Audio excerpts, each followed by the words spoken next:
بسم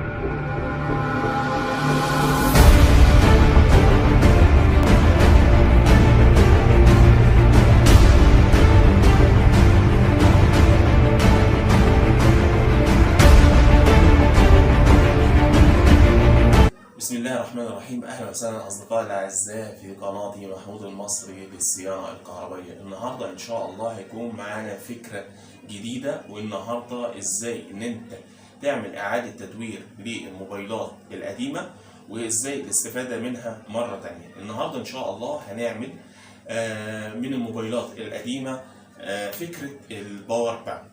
يلا بينا نشوف المكونات بتاعتنا. زي ما انتم شايفين معانا النهارده ان شاء الله، انا معايا دلوقتي موبايل قديم زي ما انتم شايفين اهو. انا كان عندي واشتريت واحد تاني من سوق الجمعه بالصدفه كده اهو. ده الموبايل اهو زي ما انتم شايفينه. الفكره ادي الكفر بتاعي، اي موبايل قديم اهو هتستخدمه. الفكره ان انا عندي البطاريه بتاعتي الموبايل زي ما انتم شايفينه. كل اللي انا عاوزه الموبايل ده كانت الشاشه بتاعته محروقه، خدت منه الوحده بتاعه الشحن بتاعه زي ما انتم شايفين اهو. وكان عندي شاحن قديم زي ما انتم شايفين اهو، خدت منه جزء من اليو اس بي بتاعه اللي هو هيتحط في الشاحن.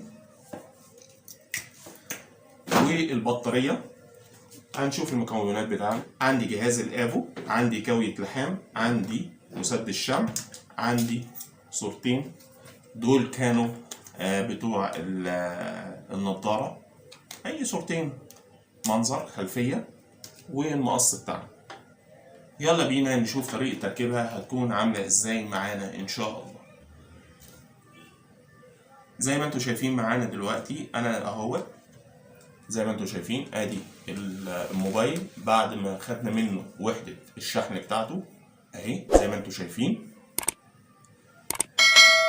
تمام، هاجي دلوقتي طب اعمل ايه؟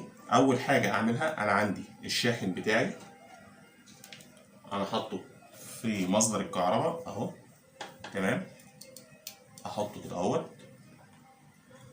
هاجي هنا اهو عندي جهاز الافو بتاعي عشان اعرف ان الوحدة دي سليمة ولا لا بتاعة الموبايل.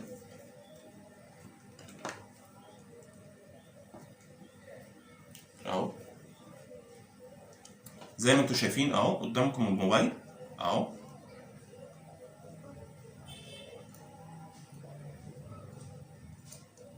اهو هتلاقي قاري عندي 4 فولت و17، 4 فولت و19 من 100. تمام، دلوقتي انا لو ما عنديش الافو، تمام، ادي لمبه ليد زي ما انتم شايفين اهي عاديه. هاجي كده اهوت، باجي هنا اهوت، ده المخارج بتاعتي المفروض اللي هي رايحه على البطاريه اهو.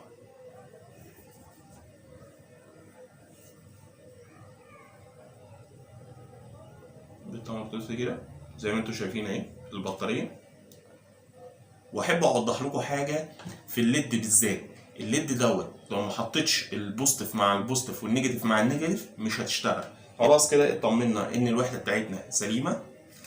هنشيل كل حاجه، وزي ما انتم شايفين انا قلت لكم ان انا بعمل اعاده تدوير من الحاجات اللي هي بايظه عندي. يعني انا ما اشتريتش حاجه وما كلفتش نفسي حاجه، الحاجه دي كانت موجوده عندي. دلوقتي انا هاخد اللي هي وحده اليو اس بي اهي، كانت هنا في 2 في مدخل الشاحن. فدوت اليو اس بي ده بتاع الشاحن هنا هو ما كانش شغال، فانا خدت الجزئيه بتاعته زي ما انتم شايفين اهو. بعمل ايه هنا اهو؟ زي ما انتم شايفين ده المكون بتاعي باينه في الكاميرا زي ما انتم شايفين اهو. فانا خدت عشان اعمل تيست واشوف ايه الباور بتاعي بيطلع منين، فخدت اخر واحده وبقيت اجرب زي ما انتم شايفين واحده واحده كده اهو. تمام، زي ما انتم شايفين دلوقتي كده انا معايا فردة البوزيتيف اهي. تمام،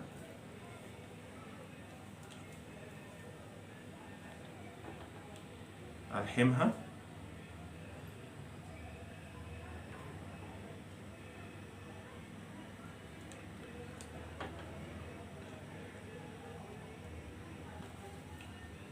هاجي دلوقتي معايا فردة النيجاتيف هتبقى اللون الأخضر،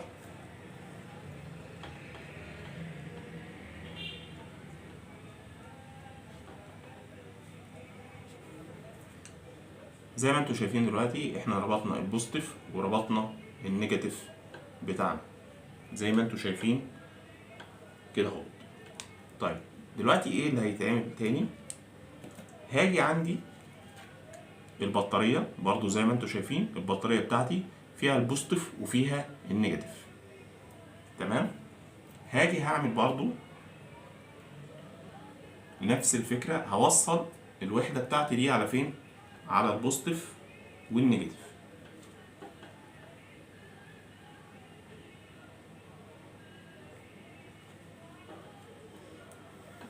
اهو.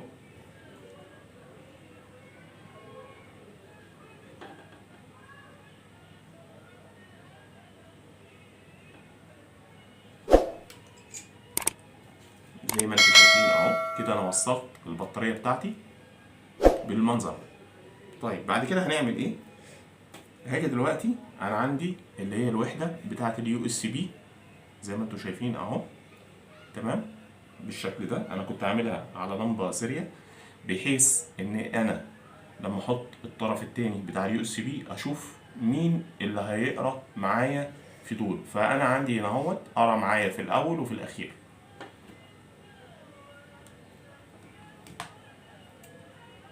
اقص اللمبة مش محتاجها، تمام.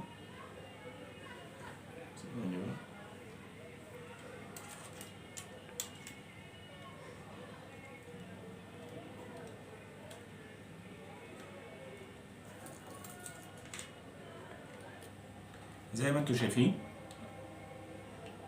هنلحم اليو اس بي بتاعنا اهو. هناخد برضو لحام البوزيتيف مع البوزيتيف،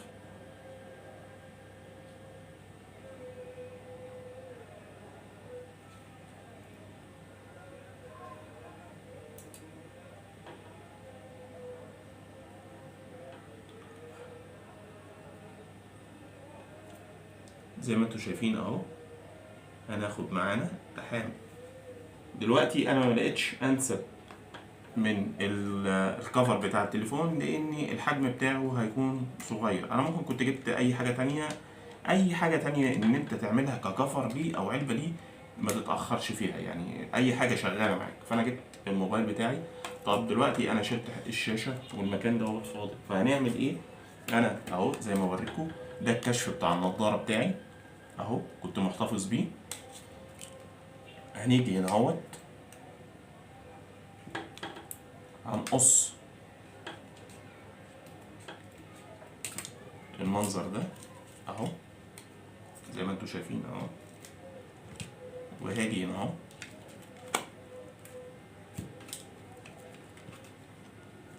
هيبقى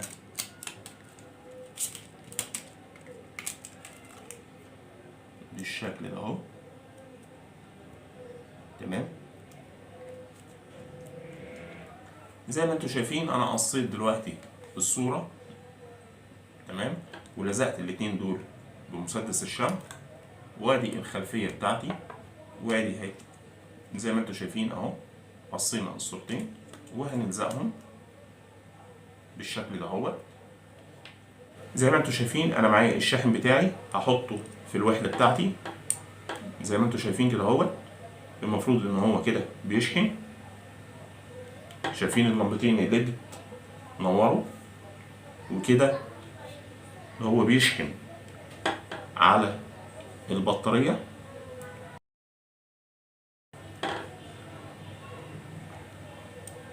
يلا بينا نجمع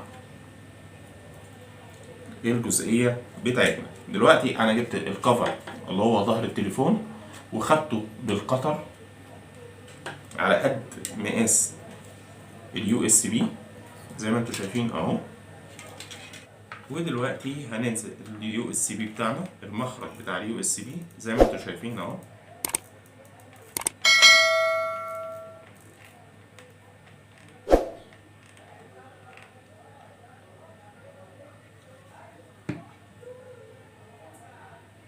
هيكون بالشكل ده.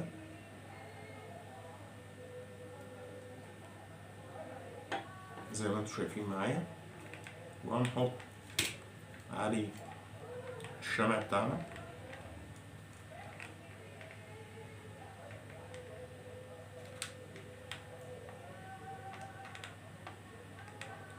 برضو عشان يمسك ويبقى عازل في نفس الوقت.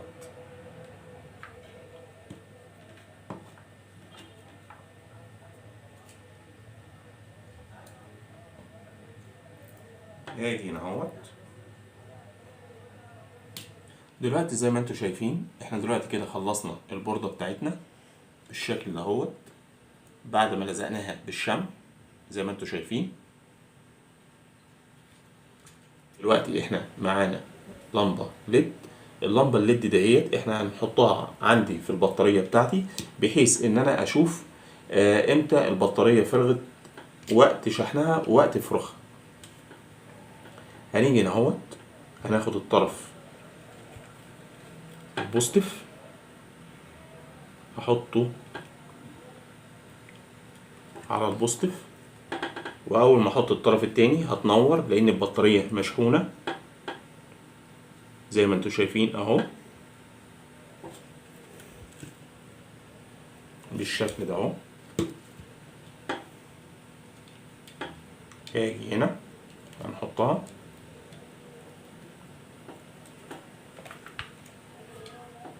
ونحط عليها مسدس الشمع.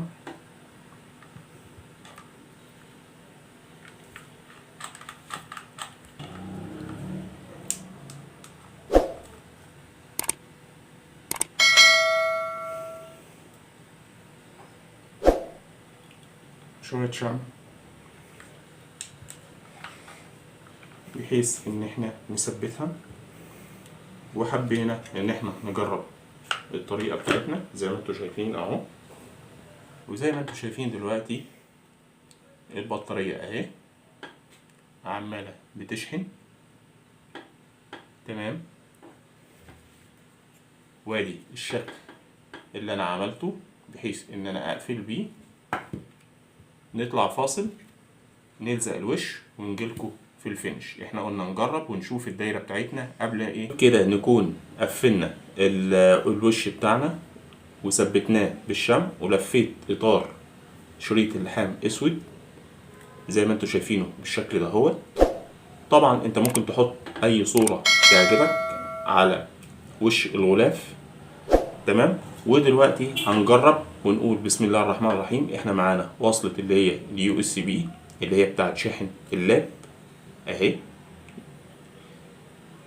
هنقول بسم الله الرحمن الرحيم زي ما انتوا شايفين. وبكده نكون عملنا عملية تدوير للموبايلات القديمة اللي ملهاش استخدام خالص، وبكده نكون استنفعنا منها، وبكده نكون نهينا حلقتنا. ويا رب ان هي تنال اعجابكم. ولو عجبك الفيديو ياريت تعمل لايك وشير واشتراك في القناة مع تفعيل زر الجرس ليصلكم كل جديد. مع تحيات اخوكم محمود المصري.